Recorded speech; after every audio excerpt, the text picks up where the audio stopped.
Hello guys, जय श्री कृष्ण, जय माताजी।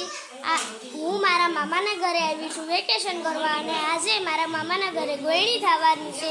तेथी अहींया मारी मम्मी पूरीओ बनावे छे। जोई शको छो मस्त कड़ाकर पूरी अहींया बने छे अने अहींया मारा मामी छे। आ मारा मामी छे अने अहींया मारा मामी अहींया पूरी मस्त कड़कड़ाती तळे छे। अहींया અમારા નાની માં છે, આ મારા નાની માં પીરસે છે અને અહીંયા બાર બધા છોકરાઓ બેઠા છે જે ગોળીમાં આવવાના છે ને અહીંયા બધા ઉછળકૂદ કરે છે અને અહીંયા મારા નાના બાપા છે જેમની તબિયત ખરાબ છે પણ એવા હજી સારા છે અને બાય બાય।